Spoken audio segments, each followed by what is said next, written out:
क्या आप लोगों को 2020 याद है? कोविड का समय, सब लोग मास्क पहने घूम रहे हैं, बहुत ही बुरा वक्त। लेकिन उसी के बीच में बिहार का चुनाव हुआ और उस बिहार के चुनाव में हाईलाइट न नीतीश कुमार थे, न नरेंद्र मोदी और ना ही और कोई नेता बिहार से। सिर्फ एक और एक शख्स, और वो थे चिराग पासवान। चिराग पासवान के पिता रामविलास पासवान, जो एलजेपी लोक जनशक्ति पार्टी के मुखिया भी थे, जिनको मौसम वैज्ञानिक की उपाधि भी हासिल है, वो पहले तो यूपीए के साथ थे, लेकिन फिर नरेंद्र मोदी जब से आए तब से वो बीजेपी के घटक दल बन करके राजनीति में सक्रिय थे। 2020 के बिहार चुनाव के एकदम पहले उनकी मृत्यु की वजह से ऐसा लग रहा था कि चिराग पासवान शायद उस तरीके से सफलता हासिल नहीं कर पाएंगे, परिपक्व उतने नहीं होंगे, क्योंकि उनको ये कमी खलेगी। फिर वो क्या फैसले लेंगे?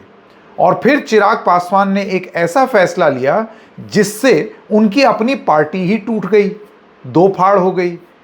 चाचा पशुपति पारस अलग हो गए और इन सारी चीज़ों के बीच में चिराग पासवान बन गए नीतीश कुमार के लिए सिरदर्द। पहली बार भारतीय जनता पार्टी का ग्राफ ऊपर गया और जनता दल यूनाइटेड का ग्राफ नीचे गया, क्योंकि जहां जहां जेडीयू लड़ रही थी वहां वहां चिराग पासवान ने अपने भी कैंडिडेट उतार दिए। अब है साल 2025, ठीक 5 साल बाद चिराग पासवान नरेंद्र मोदी के खेमे में वापस चले गए हैं। पैर छूते हैं, साथ में रहते हैं, अपने आप को उनका हनुमान बताते हैं, अनुयायी बताते हैं। और ये अनुयायी फिर से बिहार की राजनीति में सक्रिय हो रहा है। सुनने में आ रहा है कि चिराग पासवान इस्तीफा दे सकते हैं। याद कीजिए, वो एक केंद्रीय मंत्री हैं। वो इस्तीफा दे करके विधायकी का चुनाव भी लड़ सकते हैं। वैसे आप चाहें तो मंत्री रहते रहते भी चुनाव लड़ सकते हैं। फिर उसके बाद अगर आप जीत जाते हैं तब आपको तय करना होगा कि आप क्या रखना चाहते हैं। क्या आप एमपी बने रहना चाहते हैं या आप एमएलए बने रहना चाहते हैं? फिलहाल चिराग पासवान का यह कहना है कि मैं बिहार लौटने में मुझे कोई गुरेज नहीं, यही मेरी माटी, यही मेरा धर्म। बिहार फर्स्ट, बिहारी फर्स्ट का एक वो नारा भी देते हैं। और ऐसे में अगर वो यूनियन कैबिनेट से इस्तीफा दे करके विधायकी का चुनाव लड़े तो इससे क्या निष्कर्ष निकाले जाएं? कुछ चीजें जान लेना बहुत जरूरी है। चिराग पासवान अपने आप को बिहार की राजनीति में सक्रिय बनाना चाहते हैं। वो मुकाम हासिल करना चाहते हैं या और बड़ा मुकाम हासिल करना चाहते हैं जो उनके पिता ने बनाया, जो बेस उनके पिता ने बनाया। एक बहुत बड़ा पासवान वोटर बिहार का, वो अभी भी चिराग पासवान के साथ है। वो चाचा के साथ उतना सक्रिय नहीं हुआ। एक बार आपको फिर से 2020 लेकर के जाते हैं। याद कीजिए, वो दौर रामविलास पासवान नहीं थे और चिराग पासवान ने यह तय किया कि मैं तो चुनाव लड़ूंगा सिर्फ जेडीयू के खिलाफ, बीजेपी से कोई बैर नहीं, प्रधानमंत्री मेरे राम और मैं उनका हनुमान, उनसे मुझे कोई बैर नहीं। लेकिन जब कैबिनेट रीशफल हुआ केंद्र में, हालांकि 2020 के चुनाव में बीजेपी और जेडीयू जीत गए, लेकिन जेडीयू का ग्राफ नीचे हो गया। और वो पूरी तरीके से हुआ, जेडीयू ने भर भर के नीतीश कुमार ने कोसा चिराग पासवान को कि उसकी वजह से ये हुआ है। और उसके बाद जब यूनियन कैबिनेट में विस्तार हुआ, जैसे मैं आपको अभी थोड़ी देर पहले बता रहा था, तो उसमें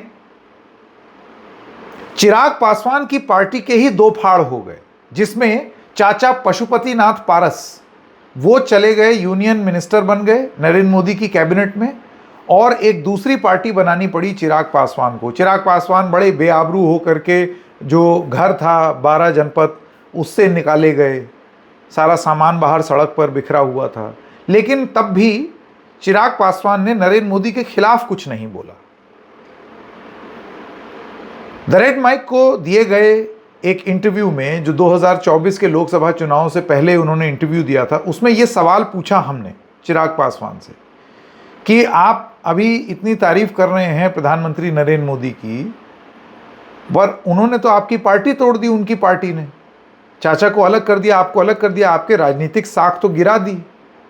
चिराग पासवान का उस समय भी जवाब ये था कि मैं औरों को क्या बोलूं जब मेरे अपनों ने मेरा घर तोड़ा है। मैं चाहूंगा आप ये बयान सुने। मैं किसी दूसरे से क्या ही शिकायत करूं, मैंने तो अपनों से धोखा खाया। अगर मेरे अपने मेरे साथ होते तो दुनिया की कोई ताकत नहीं थी जो मेरे घर, मेरे परिवार, मेरी पार्टी को तोड़ सकता था। सर बार बार मुझे विश्वास देती रही कि अरे तुम कर लोगे, तुम कर लोगे। And then I made that promise to her कि आई विल, मैं करूंगा।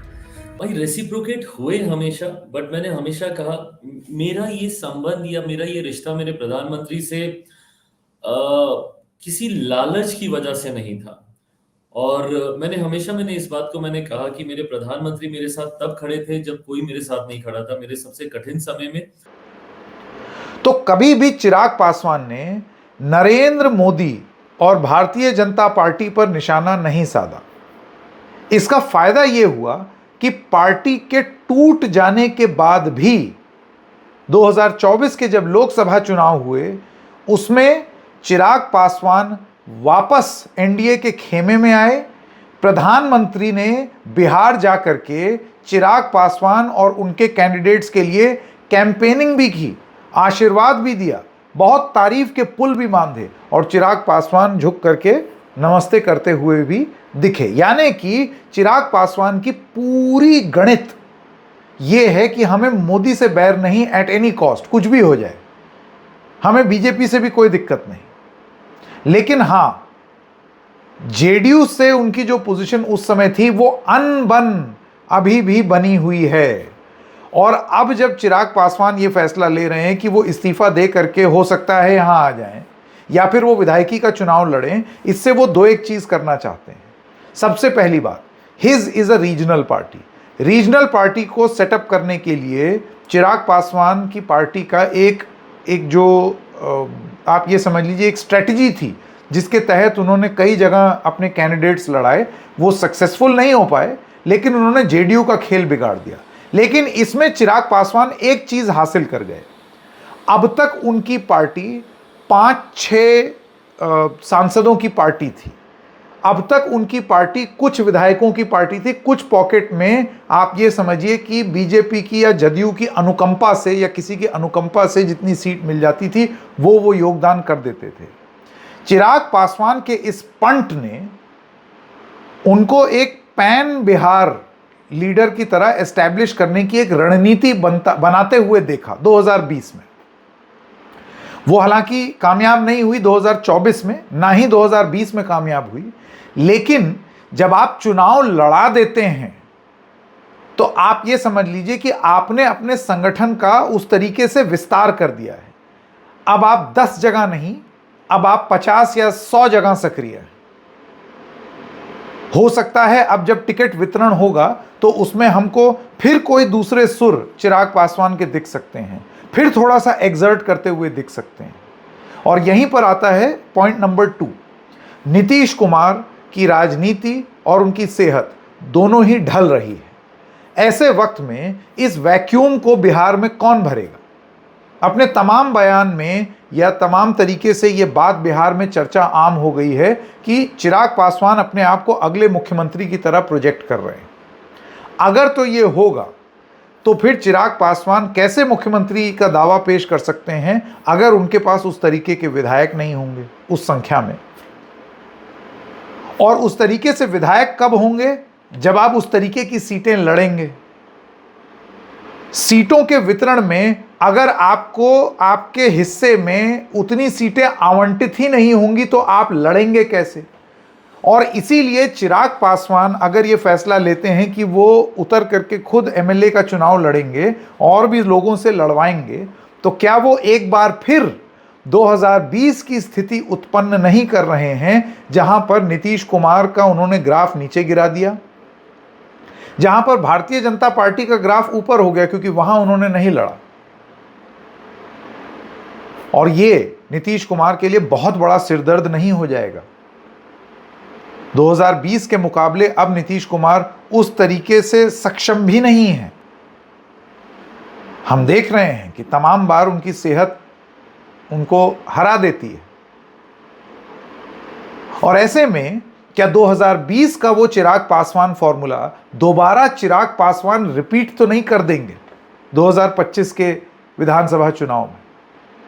एक और चीज होगी इससे, राजद की, राष्ट्रीय जनता दल की पूरी सेल्स पिच तेजस्वी यादव के यूथफुल प्लान के ऊपर है। हालांकि वो सामाजिक न्याय लालू प्रसाद यादव वो उस गणित से चलते हैं, लेकिन उसका चेहरा अब तेजस्वी यादव है।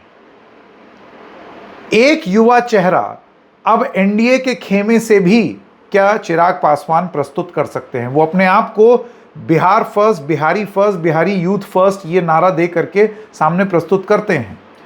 तो युवा तेजस्वी वर्सेस युवा चिराग, क्या बिहार का मुकाबला, जहां पर बड़े बड़े लोग अपनी बड़ी बड़ी राजनीति करेंगे, लेकिन केंद्र में जो चेहरे हैं वो ये दोनों चेहरे बन करके उभर करके सामने निकलेंगे।